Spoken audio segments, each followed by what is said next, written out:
નમસ્કાર મિત્રો, આજે હું તમને નિપુણ ગુજરાત અભિયાન 2026 અંતર્ગત જે બેઝલાઇન સર્વે બાલવાટિકાથી ધોરણ 5માં કરવાનું છે તે વિશે માહિતી આપીશ. સર્વપ્રથમ તો આપણે નિપુણનો અર્થ જાણીશું. નિપુણનો અર્થ છે national initiative for proficiency in reading with understanding and numeracy. એનો મતલબ સમજણપૂર્વક વાંચન, અંકજ્ઞાનમાં કુશળતા માટેની રાષ્ટ્રીય પહેલ. ભારતમાં અમલવારી 5 જુલાઈ 2021ના રોજ સમગ્ર દેશમાં થઈ. ગુજરાતમાં 8 જુલાઈ 2026થી નિપુણ ગુજરાત અભિયાનની શરૂઆત થઈ. નિપુણ ગુજરાતની શરૂઆત 8/7થી થઈ છે અને 4/8/2026ના રોજ વાંચન અને લેખનનું બેઝલાઇન સર્વે અને 5/8/2026ના રોજ ગણનનું બેઝલાઇન સર્વે કરવામાં આવશે. મિત્રો, આ ગુજરાતીની માર્ગદર્શિકા છે. એની અંદર નિપુણ બાળક કેટલા વિધાનો સિદ્ધ કરે તેની વિગત આપેલી છે. દાખલા તરીકે ગુજરાતીની આ છે માર્ગદર્શિકા, જેમાં બાલવાટિકામાં 8 વિધાન કર્યા હોય તો નિપુણ બાળક સમજવું. એ રીતે ધોરણ 1, 2, 3, 4, 5 સુધીના છે.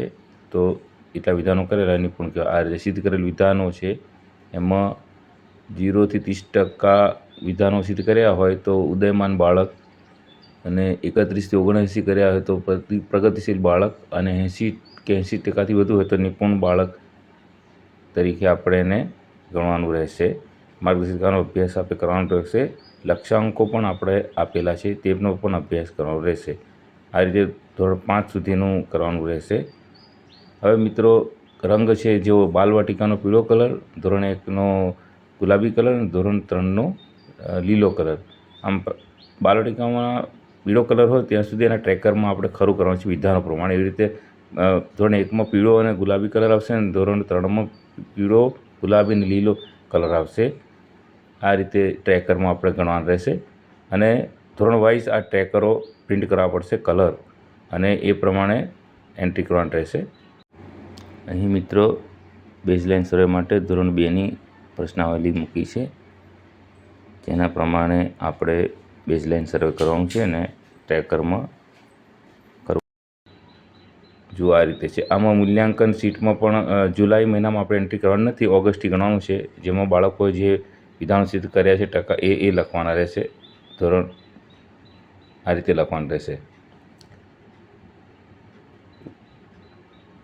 આ લક્ષ્યાંકોનું પણ આપણી પાસે આ PDF આવી ગયેલી છે, તે એમાં અભ્યાસ કરવાનો રહેશે, એમાં આગળ કામ કરવાનું રહેશે. આ રીતે ગણિતની વર્કશીટ છે, ગુજરાતીની વર્કશીટ છે, ગુજરાતીની FLNની માર્ગદર્શિકા છે, FLN પણ કરવાનું છે. વર્કશીટની અંદર આપણે ઉપચારાત્મક કરવાનું છે. આ વિધાન બતાવ્યા છે, જો આ જે FLNના કરવાના છે ગુજરાતીનું છે, તો એ પ્રમાણે આપણે વર્કશીટમાં કામ કરવાનું છે. FLN ધોરણ 2થી ધોરણ 8 સુધી કરવાનું છે. જેવા તમને ટ્રેકર દેખાય છે, ટ્રેકરમાં આપણે નોંધ કરતું રહેવાનું છે.